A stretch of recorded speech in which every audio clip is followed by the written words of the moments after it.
Hi everybody, I'm Jim Casella, the inventor of the Watergy system and the founder of ZrO Waste Manufacturing. Today I'm thrilled to share some incredible news about our journey with Watergy system and to present a unique investment opportunity for our loyal supporters. Only 3.5 years ago, we embarked on a mission to revolutionize the market with our inventive Watergy technology. Thanks to your invaluable support and successful initial raise of just over $5 million, we have diligently worked to transform this vision into a reality. Today, I'm proud to announce that Watergy is ready for market entry. We are starting with a select group of early adapters as field test partners. Following these field tests, Watergy will be launched to the broader market.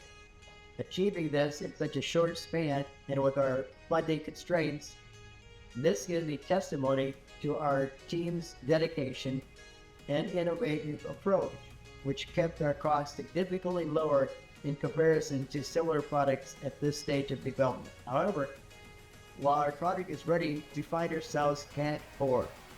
To preserve our momentum and scale production, we are embarking on another equity raise. We are in discussion with promising new partners and are excited about the prospects ahead. We are offering an exclusive opportunity to invest an additional $1,250,000 at the same startup rate. This is a rare chance to increase your stake at a highly favorable term. So far, we've already secured $600,000, leaving $650,000 available for investment at this rate. This exclusive investment opportunity is an immediate need. We are seeking investors who can act quickly. The window for this opportunity is limited, so I encourage you, those who are interested, to reach out as soon as possible to secure our participation. In addition to this immediate opportunity, we have a strategic three-part plan to raise additional capital for the remainder of the year. This will reflect the increasing value of our company and support our growth trajectory. Investment in this phase will involve a subscription agreement directly with ZrO Waste Manufacturing. If you know of anyone who might be interested in joining our journey, please provide a warm introduction. We value your network and believe in growing our community with like-minded partners. We are incredibly grateful for your continued support and belief in our mission. Together, we have accomplished what many thought was impossible. Now, we invite you to join us in the next exciting chapter of our journey. Please reach out if you have any questions or would like to discuss this opportunity further. We look forward to achieving greater heights with your partnership. Stay tuned as you hear about the details of our Watergy advancements and next steps from our lead engineer, Hank Faxon. Thank you. This video is to give you, our investors, an inside look at our current state of Watergy development here in Louisville. If you haven't met me, I have a PhD in electrical engineering from Vanderbilt. I've really been all over the place working in chemical engineering, mechanical engineering, physics, you name it. I think this is my fourth startup now, and but none of them have been as exciting as working on Watergy, honestly. Here in Louisville, we have a great team. We have two core engineers, Jordan Ballard and Gerardus Oldui. Both of them came from us from U of L, actually. Jordan handles most of our design and simulation and our CNC milling, whereas Gerardus helps with our component design, our failure analysis, our basically next level projects on how we can design them. We also complemented with a team of several co-ops over the last 18 months. This is a program where students from U of L in the engineering school actually are able to come work with us for a whole semester, so they don't take any classes. If we like them, we bring them on for another co-op up to a maximum of 3, and then eventually, if everything goes well, we hire them as full-time engineers. Jordan was actually a product of that, so we're pretty proud of it. In Louisville, we have established a fully functioning machine shop equipped with CNC milling. We can mill up to about 3 feet by 3 feet by 3 feet, plasma cutting on a 8-foot by 4-foot table, large area, fast 3D printing. Now these are real fast. Like you can't even see the filament moving back and forth. Large area routing, so for cutting our insulation board, welding, lathing, modeling simulation, material handling, you name it, we can do it here. And I should just note that these capabilities all work together where we can almost go from concept to reality for most products in around a week or less. So it's great to be able to do that, and it's vastly expanded our fabrication abilities. So I took over, while I started ZrO back in August of 22, it wasn't until March of 23 when most engineering was transferred up here to Louisville. So just to give you all an idea of how fast things have moved since then, May of 23, right after the Derby, it was the Monday after, which everybody's moving slow, we received our first core. And core was the ceramic piece in which all combustion happens. Within 3 months, so by July, we had the first Generation 1 Louisville system up and running with that core. That included designing the heat exchangers, all the piping, all the blowers, everything in only 3 months. And with that system, we were able to demonstrate 5 tons of cooling by September of 23.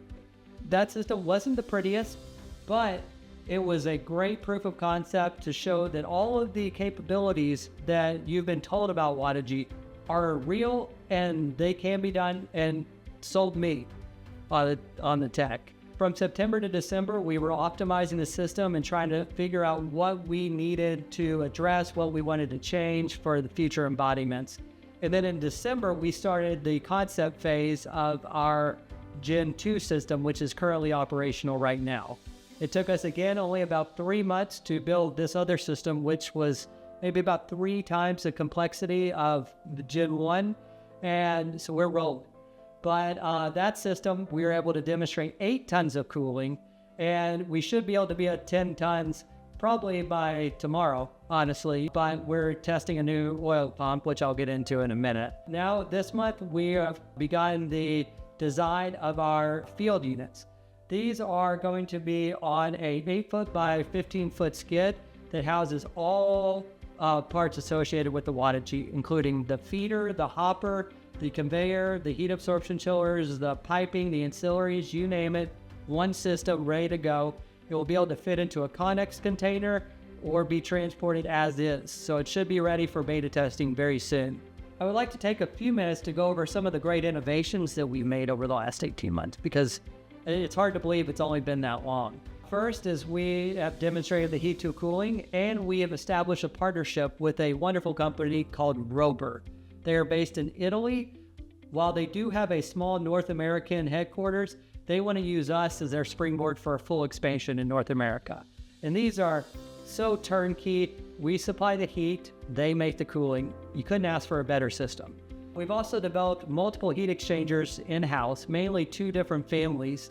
One is an air-to-air, where the flue gas actually heats up clean, fresh air to make very clean, high temperature hot air coming out. The second is where it's called an air to liquid, and we use that to heat oil with the hot flue gas. Both of these don't prevent zero cross-contamination of the flue gas to the product to be heated, and they are highly efficient. Now, I can say we are shifting to the air to oil as our primary heat transfer mechanism, because we're able to reduce the size by a factor of about 5. So it makes manufacturing costs lower, implementation lower, and a lot less moving parts. We have developed a grinder. After, I think, 2 embodiments now, we settled on a great grinder design that can handle almost anything you can throw at it and produce very fine particles, perfect for feeding into the Watergy. I should note that all of the components were designed to be used with stamping processes, so these things can be churned out at a fraction of the cost of what would be commercially available. Heat to electricity. We have a partnership with Black Box Energy for a proprietary, highly efficient heat to electricity conversion technology. And we have the heat exchangers demonstrated. They have their turbine and generator demonstrated. And in this Gen 3 system that we're working on, that will finally be married. We have 2 material feeding systems that we've developed. I think it's clear that, let's say, cardboard is going to be delivered differently than municipal solid waste. So we wanted to get 2 baselines there, which we have. They're working wonderfully. And for any gaps that might be filled for some exotic waste streams, there are plenty of third parties available that can help us to reduce the development time. Finally, one of our huge innovations has been our single pour mold.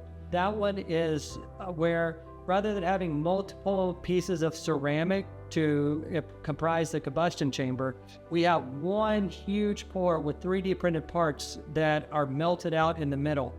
This reduces time by probably a factor of 3, makes a much more leak-tight system, much more reliable process, and all around much better for manufacturing. All aspects of an HVAC-only system have been validated and are ready for field testing. Our current system is optimized for wood and cardboard waste, but we should be moving towards municipal solid waste very soon. Of course, fuel prep needs will be a little different. For instance, if we have a customer that supplies very wet fuel, we might want to dry that down to prevent caking or clumping. We have a partner ready to rock and roll as soon as we want to move forward on it. Further, we have a new ceramic material that should prevent any clumping or negative impacts associated with using municipal solid waste, mainly to prevent the caking that might happen in the middle. And we're ready to demonstrate 10 kilowatts of electricity in Gen 3, and we will be moving very fast from there up to the full 35 kilowatts of electricity. Cool thing about our Gen 3 system is that every component is modular and it's meant to be field replaceable. So our core, very large ceramic block. Let's say hypothetically a crack develops and it's something that we didn't notice when we were doing our quality control. But again, things always just slide through the cracks. This will be a self-insulated structure that can actually roll out, a new one popped in the field, minimal downtime from the customer, and this also drastically reduces our long-term costs of keeping them operational. Of course, long-term, once we've done a failure analysis long-term of each component, we then can remove some of this modularity to make a more compact system. We have a complete CAD of our system that is ready to go to a manufacturer for development. And just as a little taste, we think we're going to be demonstrating the first continuous destruction of wastewater PFAS ever by the end of the month. So stay tuned and I'll update you all on that after it happens. To let you all know our timeline moving forward, we plan to do our first 24-hour run middle of July. Our main limitations and holdup are the availability of fuel and where we can store that, but also manpower and having it hot enough so we consistently have a thermal load on our system. We then are looking to do a first 1-month run in early September. And the reason for that gap is we want that 1-month run to be on our Gen 3 system. Of course, we can do it in Gen 2, but to save money, we're going to be scavenging some of the components from Gen 2 and putting it in Gen 3. So that September timeline, that buys us a little time there. We plan to have full automation by October. We have a wonderful partner in Belgium who's already developed our electrical panels. All the processing and computing power there, it is already there and ready for full automation. But and we hope to have that system implemented by next month. And then from there, after sufficient testing, we'll be able to implement that full automation. We think that beta customer placement of our units can happen as early as September. So we're looking on the order of 3 to 5 units. And ideally, we would want to have a few extra employees to be monitoring these systems, have the clear fail-safe. If something goes wrong, we're ready to rock and roll. Then we think the manufacturing of the first units, so these are going to early adopters, much more hands-off beyond the beta testing by early October. And we plan to do the complete offering of heat, cooling, and/or electricity by about January of 25. So to conclude, I just want to thank you all for your faith in ZrO Waste, and with further support from you all, I think great things are in the works. We'd love to host you all down here anytime, and I appreciate your attention. Thank you.